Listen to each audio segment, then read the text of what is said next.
नहमदुहु व नसल्ली अला रसूलिहिल करीम अम्मा बाद। अब मैं आपको वो मौके बताना चाहता हूँ जिन मौक़ों पर गुस्ल करना मुस्तहब है, पसंदीदा है। सबसे पहले तो इस्लाम लाने वाला आदमी अगर उसने इससे पहले अगर गुस्ल शरीयत के मुताबिक किया था, हालत कुफ्र में उसने गुस्ल शरीयत के मुताबिक किया हुआ था और अब वो बिल्कुल उसी तरह पाकी की हालत में मौजूद है, तो फिर उसके लिए गुस्ल करना मुस्तहब है। अगर वो शरीयत को पहले नहीं जानता था तो फिर तो उसके बारे में मैं बता चुका हूँ। तो अगर वो पहले उसको मालूम था गुस्ल करने का तरीका और उसने उसके मुताबिक हालत कुफ्र में गुस्ल किया हुआ था, अब उसका जहन उसी हालत के अंदर वो बन गया है मुसलमान होने का, तो अब उसके लिए गुस्ल करना सिर्फ मुस्तहब है, ज़रूरी, वाजिब या फ़र्ज नहीं है। इसके बाद कोई मर्द औरत जब उनकी उम्र 15 साल की हो जाए, तो अगर कोई जवानी के यानी एहतलाम वगैरह की कोई ऐसी शक्ल सामने नहीं आई, तब भी 15 साल की उम्र मुकम्मल हो जाने पर उसको एक दफ़ा गुस्ल कर लेना मुस्तहब है, ताकि उसको पता चल जाए कि मैं अब अपनी नाबालगी से निकलकर बालिग होने की हुदूद में दाखिल हो चुका हूँ।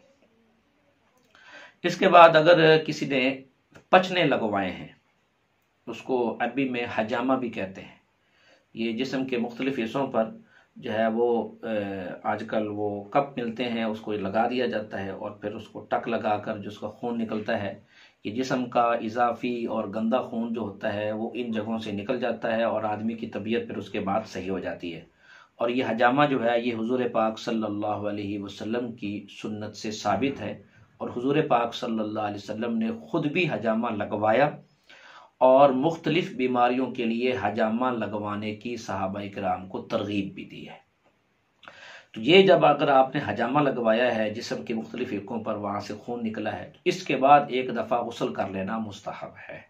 वरना अगर गुस्ल ना भी करें तो उस जगह को अगर अच्छे तरीके से खून साफ करके आप करें तो तब भी हरज नहीं है, लेकिन गुस्ल कर लेना मुस्तहब है। इसी तरह अगर कोई आदमी बेहोश पड़ा रहा है, कुछ वक्त के लिए बेहोश हो गया, उसको पता ही नहीं था, अब जब होश में आया है तो उसको भी एक दफ़ा गुस्ल कर लेना चाहिए कि नामालूम बेहोशी के दौरान किस तरह की हालत से वो गुजरा है। इसी तरह जो लोग मैयत को गुस्ल देते हैं,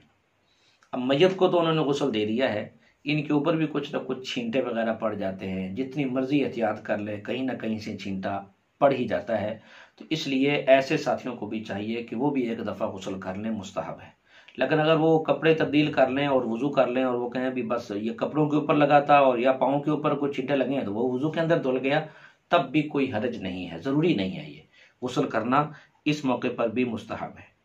इसी तरह मदीना मुनव्वरा के अंदर आदमी दाखिल हुआ है तो वहाँ भी अदब अदाब का तकाजा मक्का मुकरमा में दाखिल होने से पहले, और इसी तरह जो है किसी अवामी मजमे के अंदर आप जाना चाहते हैं, आवाम को आप खिताब करना चाहते हैं, आवाम को आप बयान करना चाहते हैं, तो उसके लिए भी आप गुस्ल करें, कपड़े अच्छे साफ़ सुथरे पहने, ताकि आप एक अच्छे और बेहतरीन अंदाज के अंदर जब आवाम के सामने जाएंगे तो वो भी एक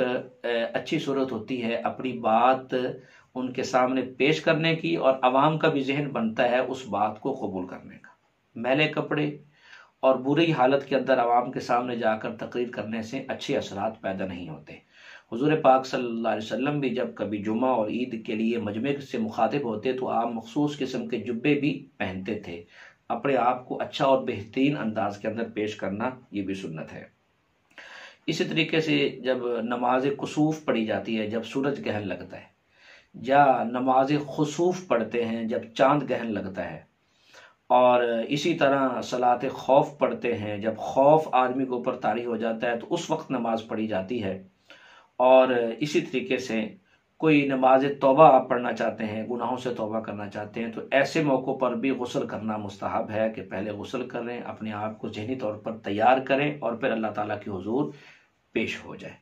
अल्लाह ताला हम सबको अमल करने की तौफीक अता फरमाए।